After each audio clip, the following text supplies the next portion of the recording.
কাহিনীর শুরু আকাশ থেকে হাজার হাজার কিলোমিটার উপরে গড়ে ওঠা এক রহস্যময় জগৎ থেকে, যেখানে পৌঁছানো মানেই ছিল মৃত্যুকে দাওয়াত দেওয়া। তবুও কিছু সৈন্য নিজেদের জীবনের ঝুঁকি নিয়ে সেখানে পৌঁছে যায়, কিন্তু পরের মুহূর্তেই তাদের সামনে এসে দাঁড়ায় সেই জগতের সবথেকে ভয়ঙ্কর ও বিশাল এক রাক্ষস। জ্যাক তার উপস্থিতি বুঝতে পেরে তৎক্ষণাৎ জলের নিচে মাথা ডুবিয়ে লুকিয়ে পড়ে। তখনই তার চোখের সামনে একটি বিশাল পা ভেসে ওঠে, যা দেখে পাশের ভেড়ার পাল ভয়ে ছুটতে থাকে। রাক্ষসটি একটি ভেড়াকে পাকড়াও করে কাঁচায় গিলে ফেলে। এই হাড়হিম করা দৃশ্য দেখে জ্যাক ভীষণ ঘাবড়ে যায়। ওদিকে একটি গাছের পেছনে লুকিয়ে থাকা এক সৈন্য পেছন ফিরে রাক্ষসটিকে দেখার চেষ্টা করতেই রাক্ষসটির নাক কুঁচকে তার গায়ের গন্ধ পেয়ে যায়। ভয়ে সৈন্যটি আবার লুকিয়ে পড়ে, কিন্তু রাক্ষসটি বড় বড় পা ফেলে তার দিকেই এগোতে থাকে। শ্বাস বন্ধ করে দাঁড়িয়ে থাকা সৈন্যটি শেষ পর্যন্ত নিজেকে সামলাতে না পেরে দৌড় দেয়, কিন্তু ততক্ষণে অনেক দেরি হয়ে গেছে। সে রাক্ষসের নজরে পড়ে গেছে। রাক্ষসটি মুহূর্তের মধ্যে আস্ত গাছটি শিকড় সহ উপড়ে ফেলে দেয়। সৈন্যটি প্রাণ বাঁচাতে দৌড়ালেও রাক্ষসের লম্বা পায়ের গতির কাছে তার ছোট পা হার মানে। এক ঝটকায় রাক্ষস তাকে অজ্ঞান করে দেয়। প্রথমবার কোনো মানুষকে দেখে সে অবাক হয়ে নিচু হয়ে তাকে দেখতে থাকে। যখনই সে তাকে তুলে নিয়ে যেতে যাবে, তখনই ক্যাপ্টেন তলোয়ার নিয়ে চিৎকার করে দৌড়ে আসে এবং পূর্ণ শক্তিতে রাক্ষসের গোড়ালিতে তলোয়ার বিদ্ধ করে। যন্ত্রণায় ছটফট করে রাক্ষসটি পেছন ফিরে এক পদাঘাতে ক্যাপ্টেনকে দূরে ছিটকে ফেলে দেয়। এরপর সে নিজের পায়ে বিঁধে থাকা তলোয়ারটি টেনে বের করে এবং দুই সৈনিককে তুলে নিয়ে যায় খাওয়ার জন্য। দূর থেকে জ্যাক এসব দেখছিল এবং বুঝতে পারছিল যে এখানে এসে সে কত বড় ভুল করেছে। আসলে কিছু সময় আগে জ্যাক এক পাদ্রির কাছ থেকে কিছু জাদুকরি বীজ পেয়েছিল। যখন তার প্রেমিকা রাজকুমারী তার সাথে দেখা করতে আসে, তখন একটি বীজ জলের সংস্পর্শে আসতেই দ্রুত বাড়তে শুরু করে। হঠাৎ পুরো কাঠের বাড়িটি ভীষণভাবে কাঁপতে থাকে এবং নিচ থেকে অদ্ভুত সব শব্দ আসতে শুরু করে। দুজনে ভয়ে নড়াচড়া করতে পারছিল না। এমন সময় মাটি ফেটে এক বিশাল লতা বাড়িটিকে চিরে দিয়ে আকাশের দিকে উঠে যায়। রাজকুমারী পালানোর চেষ্টা করলে তার উপর একটি টেবিল পড়ে যায়। জ্যাক তাকে বাঁচাতে এগিয়ে গেলে লতাগুলো তাকে ধাক্কা দিয়ে বাড়ির বাইরে ফেলে দেয়। ঠিক তখনই একটি কাঠের দরজা খুলে যাওয়ায় রাজকুমারী পালানোর রাস্তা পায়, কিন্তু লতাটি হঠাৎ দরজা বন্ধ করে দেয়। জ্যাক কুঠার দিয়ে লতা কাটার চেষ্টা করলেও কাজ হয় না এবং পুরো বাড়িটি শিকড় সহ উপড়ে আকাশের দিকে উঠতে থাকে। শেষ মুহূর্তে জ্যাক কিনার আঁকড়ে ধরে ঝুলে পড়ে। লতাটি এত দ্রুত বাড়ছিল যে কয়েক সেকেন্ডের মধ্যে বাড়িটি কয়েক হাজার মিটার উপরে পৌঁছে যায়। জ্যাক কুঠার দিয়ে লতা কাটলে রাজকুমারী দরজা খুলতে সক্ষম হয়, কিন্তু তখনই তার পায়ের তলার ফাট ভেঙে যায়। হাত ধরার চেষ্টা করেও সে প্রায় 10,000 মিটার উচ্চতা থেকে নিচে পড়ে যেতে থাকে। জাদুকরি লতা বেয়ে নামার সময় লতাগুলো তার গতি কিছুটা কমিয়ে দেয় এবং শেষ পর্যন্ত সে মাটিতে পড়ে অজ্ঞান হয়ে যায়। কিন্তু রাজকুমারীর কপাল এত ভালো ছিল না। লতাটি তাকে উড়িয়ে নিয়ে আকাশের অন্য প্রান্তে চলে যায়। পরদিন সকালে জ্যাকের ঘুম ভাঙলে সে দেখে সামনে রাজা দাঁড়িয়ে আছেন এবং রাজকুমারীকে খুঁজছেন। জ্যাক ভয়ে পুরো সত্যটা রাজাকে খুলে বলে। জ্যাক আকাশের দিকে ইশারা করলে সবাই দেখে একটি বিশাল লতা আকাশ ভেদ করে উপরে চলে গেছে। সত্যিটা জানতে পেরে রাজা এক মুহূর্ত দেরি না করে সৈন্যদের একটি দল পাঠিয়ে নেন রাজকুমারীকে উদ্ধারের জন্য। সবাই লতা বেয়ে মেঘের ওপারে পৌঁছে যায়।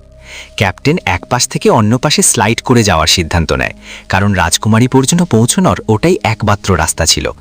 বাধ্য হয়ে জ্যাকও নিজেকে তৈরি করে নেয়, কিন্তু সে এগোবার আগেই পাশের এক লোক তাকে লাথি মেরে সামনে ঠেলে দেয়। এত উচ্চতা দেখে জ্যাকের অবস্থা খারাপ হয়ে যায় এবং মাঝপথে তার হাত ফসকে যায়। সে নিচে পড়ে যাচ্ছিল, কিন্তু ভাগ্যক্রমে লতাগুলো তাকে আটকে দেয়। জ্ঞান ফিরতেই সে আবার ওপরে চড়তে শুরু করে।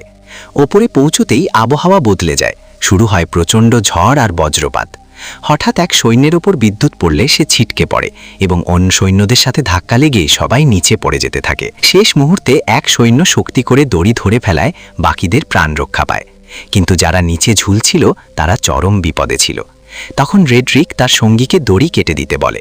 নিষ্ঠুর রেড্রিকের সঙ্গী দড়িটি কেটে দিলে ঝুলন্ত সৈন্যরা 10,000 ফুট উচ্চতা থেকে নিচে পড়ে যায়।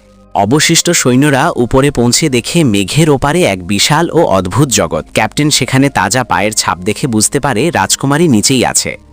গুহা থেকে বেরোতেই সামনের দৃশ্য দেখে ক্যাপ্টেন থমকে যায়। এই জগৎ কল্পনার চেয়েও বড়। তারা তল্লাশি শুরু করলে গাছের ডালে রাজকুমারীর রেখে যাওয়া চিহ্ন খুঁজে পায়। জ্যাক রাজকুমারীকে দেওয়া সেই বইটি মাটিতে পড়ে থাকতে দেখে। ভাঙা ডালপালা দেখে তারা নিশ্চিত হয় যে কোনো ভয়ঙ্কর প্রাণী রাজকুমারীকে তুলে নিয়ে গেছে। এরপর তারা দুই দলে ভাগ হয়ে তল্লাশি শুরু করে। জ্যাক ও তার সঙ্গীরা এক নদীর ধারে ভেড়ার পাল দেখতে পায়। ক্ষুধার্ত সৈন্যরা একটি ভেড়া ধরার চেষ্টা করতেই ফাঁদ সচল হয়ে যায়।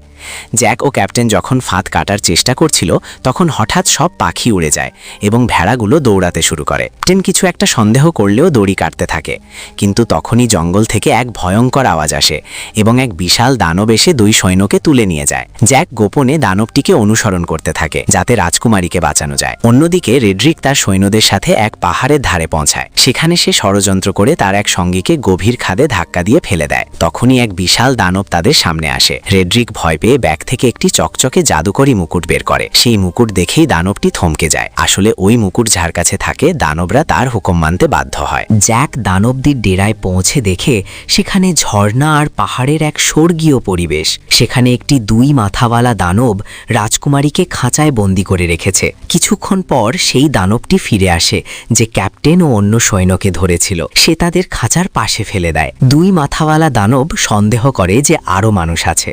সে এক মোটা সৈন্যকে ধরে কাঁচায় গিলে ফেলে এবং তার বর্মটি থুতু দিয়ে বের করে দেয়। যখন সে রাজকুমারীকে খাওয়ার হুমকি দিচ্ছিল তখনই বিশ্বাসঘাতক রেড্রিক সেখানে হাজির হয়। মাথায় মুকুট দেখে সব দানব হাঁটু গেড়ে বসে পড়ে। রেড্রিক 2 মাথাওয়ালা দানবকে নিজের পায়ের তলায় নত হতে বাধ্য করে এবং সিংহাসনে বসে নিজেকে দানবদের নতুন রাজা ঘোষণা করে। সে পুরো পৃথিবী জয়ের ঘোষণা দিলে দানবরা উল্লাসে মেতে ওঠে। ওদিকে এক দানব ক্যাপ্টেনকে রান্না করার জন্য ময়দার খামিরের ওপর আছাড় মারে। সে যত ছটফট করছিল তত বেশি আটকে যাচ্ছিল। দানব দিনবশিলা আনতে গেলে জ্যাক গোপনে সেখানে পৌঁছে রাজকুমারীকে চুপ থাকতে বলে। জ্যাক ক্যাপ্টেনকে সেই আঠালো ময়দা থেকে মুক্ত করার চেষ্টা করে। দানবটি ফিরে এসে যখন ক্যাপ্টেনকে ভাট্টিতে দিতে যাবে জ্যাক তখন লুকিয়ে পড়ে। এরপর দানবটি রাজকুমারীকে কাটতে উদ্যত হলে জ্যাক এক বিশাল ছুরি নিয়ে দানবটির মেরুদণ্ডে আমূল বসিয়ে দেয়। যন্ত্রণায় ছটফট করতে করতে দানবটি মারা যায়। এরপর জ্যাক রাজকুমারী ও ক্যাপ্টেন লতার কাছে পৌঁছায়। সেখানে এক প্রহরী দানব ঘুমাচ্ছিল। জ্যাক একটি মৌমাছির চাক দানবটির হেলমেটের ভেতরে ঠুকিয়ে দেয়। মৌমাছির কামড়ে ছটফট করতে করতে দানবটি পাহাড় থেকে নিচে পড়ে যায়। ক্যাপ্টেন রেড্রিকের কাছ থেকে মুকুট ছিনিয়ে নেওয়ার জন্য উপরেই থেকে যাওয়ার সিদ্ধান্ত নেয় এবং জ্যাক ও রাজকুমারীকে নিচে পাঠিয়ে দেয়। নিচে পৌঁছানোর পর রাজা প্রজাদের নিরাপত্তার খাতিরে লতাটি কেটে ফেলার নির্দেশ দেন। ঘোড়া ও হুকের সাহায্যে লতাটি উপড়ে ফেলা হয়। জ্যাক ও রাজকুমারী ঝুলে থাকা অবস্থায় কোনো মতে ঘাসের গাদার ওপর পড়ে প্রাণ বাঁচায়। ওদিকে রেড্রিক ও ক্যাপ্টেনের মধ্যে প্রচণ্ড লড়াই হয় এবং ক্যাপ্টেন রেড্রিককে খতম করে। কিন্তু 2 মাথাওয়ালা দানব মুকুটটি পেয়ে যায় এবং নিজেকে রাজা ঘোষণা করে। সে জাদুকরি বীজ ব্যবহার করে আরও 4টি লতা তৈরি করে এবং দানব বাহিনী নিয়ে মানুষের পৃথিবীর দিকে রওনা হয়। জ্যাক রাজাকে দানবদের আসার খবর দিলে সবাই কেল্লায় আশ্রয় নেয়। কেল্লার চারপাশের খাদে তেল ঢেলে আগুন ধরিয়ে দেওয়া হয় যাতে দানবরা ঢুকতে না পারে। কিন্তু 2 মাথাওয়ালা দানব নর্দমার রাস্তা দিয়ে ভেতরে ঢুকে পড়ে এবং রাজকুমারীকে তাড়া করে। জ্যাক লড়াই করতে গিয়ে তার হাতে ধরা পড়লেও শেষ মুহূর্তে একটি জাদুকরি বীজ দানবটির মুখে ছুঁড়ে দেয়। বীজটি দানবের পেটে গিয়ে হঠাৎ বাড়তে শুরু করে এবং তার শরীর চিরে লতা বের হয়ে আসে। এতে দানবটি মারা যায়। বাইরের দানবরা কেল্লার দরজা ভেঙে ভেতরে ঢুকলে সব শেষ মনে হচ্ছিল, কিন্তু তখনই পেছন থেকে আসা এক আওয়াজে সব দানব থমকে যায়। তারা দেখে তাদের সামনে রাখা হয়েছে সেই জাদুকরি মুকুট। মুকুটের শক্তি দেখে সব দানব অস্ত্র ছেড়ে হাঁটু গেড়ে বসে পড়ে। ক্যাপ্টেন এই দৃশ্য দেখে অবাক হয়ে যায়।